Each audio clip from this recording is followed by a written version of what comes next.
ইয়াৰ পৰা দুজন পঠিয়ালে এই বয়সস্থ মানুহ দুজন বোলো এই তাই দেই মই আপোনাক লগ দিয়ে মই এইটো কাম কৰিব নোৱাৰোঁ তাৰপৰা মই পঠিয়াই দিলোঁ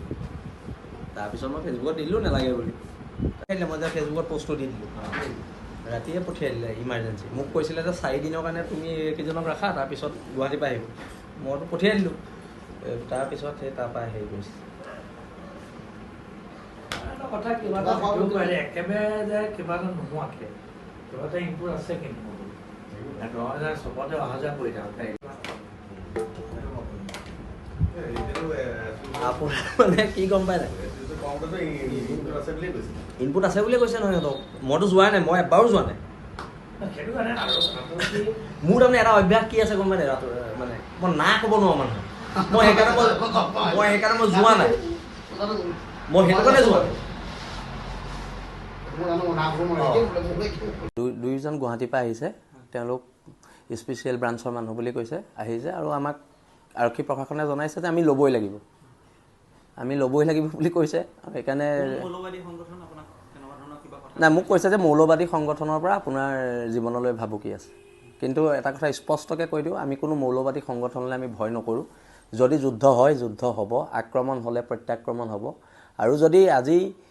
কোনোবা মৌলবাদীৰ হাতত শৃংখল চলিয়াই প্ৰাণ দিবলগীয়া হয় শৃংখল চলিয়াই হাঁহি হাঁহি প্ৰাণ দিব কিন্তু তাৰ পিছৰ পৰ্যায়টো কিন্তু খুব ভয়ানক হ'ব বীৰ লাচিতেনে কোনো সৈনিক অসমৰ খিলঞ্জীয়া জনগণ কোনো বহি নাথাকে এইখন যুদ্ধ যদি কৰিব বিচাৰিছে কোনোবা মৌলবাদী শক্তিয়ে তেন্তে সেইখন যুদ্ধ হ'ব সেইটো স্পষ্ট কথা অসমৰ খিলঞ্জীয়া জনগণ অসমীয়া মানুহৰ কাৰণে যদি জীৱন দিব লাগে তাতকৈ আৰু ভাগ্যৰ কথা কি আছে তাতকৈ ভাগ্যৰ কথা কিবা থাকিব পাৰে নেকি আৰু এটা কথা স্পষ্ট মই পুনৰ কৈ দিছোঁ প্ৰত্যেক মৌলবাদী সংগঠনক মই সকীয়াই দিছোঁ এটা কথা আমি যুঁজৰ কুকুৰা হয় আমি যুঁজত মৰিম কিন্তু আমি অকলে নমৰোঁ সেইটো কথা একদম স্পষ্ট আমি কৈ দিওঁ দেহৰক্ষীৰ যিটো প্ৰসংগ কালি মই মাজুলীৰ পৰা আহি থাকোঁতে মই মৰাণ পাওঁতে মোৰ এটা ফোন আহিছিলে কৈছিলে যে আপোনাক দেহৰক্ষী প্ৰদান কৰা হৈছে তাৰপৰা মই শিৱসাগৰ পালোহি ঘৰ পালোহি তেতিয়া মই সন্মানেৰে দুইজন দেহৰক্ষীক মই ঘৰলৈ যাবলৈ ক'লোঁ মোক দেহৰক্ষীৰ প্ৰয়োজনীয়তা নাই বুলি ক'লোঁ তাৰপৰা আজি ৰাতিপুৱা আকৌ দুজন দেহৰক্ষী দিছে আৰু মোক কৈছে যে আপুনি ল'বই লাগিব আপোনাৰ জীৱনৰ প্ৰতি ভাবুকি আছে মৌলবাদীৰ ভাবুকি আছে বুলি এনেধৰণৰ এষাৰ কথা কোৱা হৈছে এতিয়া কথাটো হৈছে কি